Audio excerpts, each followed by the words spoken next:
team is doing everything possible to control the brain swelling and prevent brain death.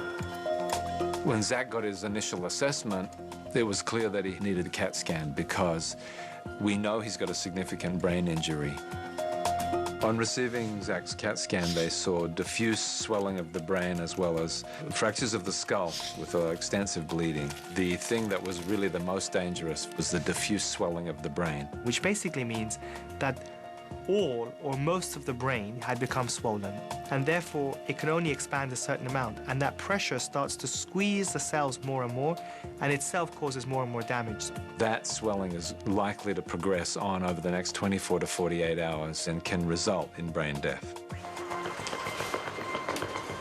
Zach's family is notified that he has only a 10% chance of survival.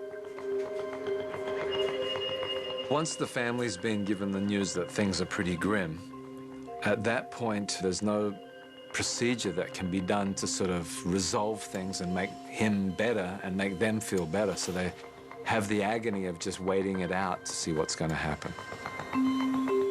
I just remember leaning over and putting my hand on his face and telling him that I loved him and to hang in there. And his dad told him to keep fighting.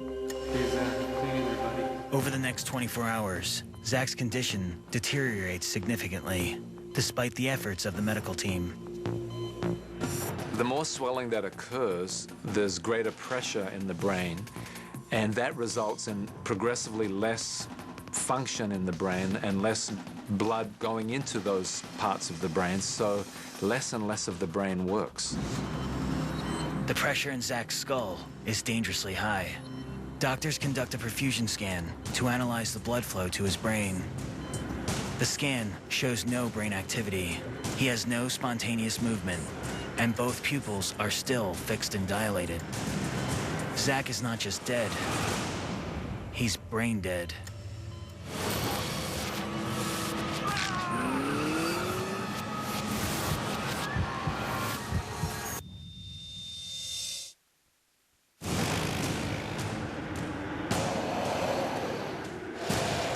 "19-year-old Zach Dunlap enjoys a carefree afternoon with friends when his ATV crushes his skull. Over the night, his brain swells dramatically, leaving him brain dead. His family holds a vigil in the hallway.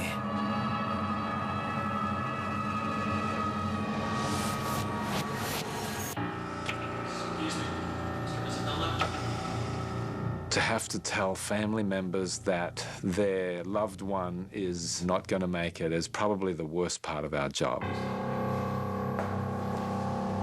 He set us down at a computer and showed us Zach's blood flow study. And you could see that there was no blood flow into the brain. When you hear the words that your child is brain dead, this can't be right. But it was right there in front of me. I could see it for myself.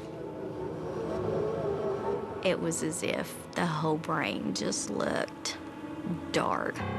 For the past 22 hours, Zach has had zero brain activity. The only thing keeping him alive are the ventilators. We went and got some of the other family members, and we wanted everyone to come and say goodbye. At that point, the doctor had started the process for organ donation. They would go down a list and they ask us what we would want to donate and what we wouldn't. It's a little overwhelming to have to make all those decisions when you've just been told that you've lost your child. When they came to, did you want to donate the eyes? That's something I simply could not do. That was one thing about Zach, that he always had the most beautiful eyes. Nurses prepare to remove Zach's body from life support. I remember while I was out hearing someone say, "He's brain dead, I'm so sorry." After I heard that, it just made me feel like I was on fire. I was just angry as could be. Everybody was saying their goodbyes, but I just wanted to scream to them, I'm not dead. New scientific studies into consciousness reveals that awareness exists outside the brain. In cases like this, what we do find, which is fascinating, people like Zach will actually have awareness and can hear conversations, even sadly, when people are talking about withdrawing life support. If you discover that consciousness is not produced on the brain, or you prove that after you die your consciousness continues, it doesn't mean it's not science. It just means that it's a new area of science we haven't discovered yet. As doctors prepare Zach's body for organ donation, his cousin Dan is overcome with the feeling that Zach is still alive. He had a pocket knife in his pocket and ran it up Zach's foot.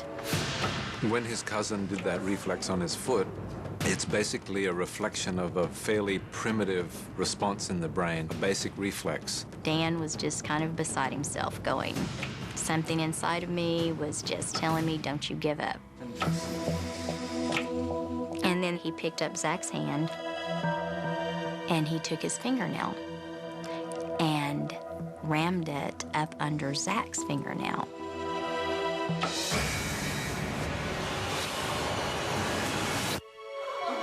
Zach moved his arm across his body. When patients come back to life, there's some other intangible thing that happens. You can definitely feel the life come back into them. Suddenly, there's a whole other thing going on. When the studies were done, his brain really wasn't functioning. But there's a difference between being permanently dead, i.e. the cells are just completely shriveled up and gone, to being in a state where they're just not functioning, they're just shocked. And gradually they can come back to life.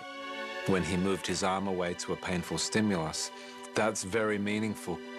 It changes the whole game, because now that's a reflection of the fact that there's some higher function occurring, and maybe there's some hope at this point. Friends and family are notified of the incredible turn of events. They wait for him to come out of his coma. The doctors never gave us a medical reason. They could not explain to us why this had happened. Zach is truly the exception to the rule, because most people who are pronounced brain dead don't recover. Some of the factors that contributed to Zach's recovery, for example, his youth, the type of injury that he had, the treatment that he got, and then there's the whole thing about hope, the family, the friends, when they sort of come back to life. There's something else occurring in that room that we can feel it, but you just don't understand it.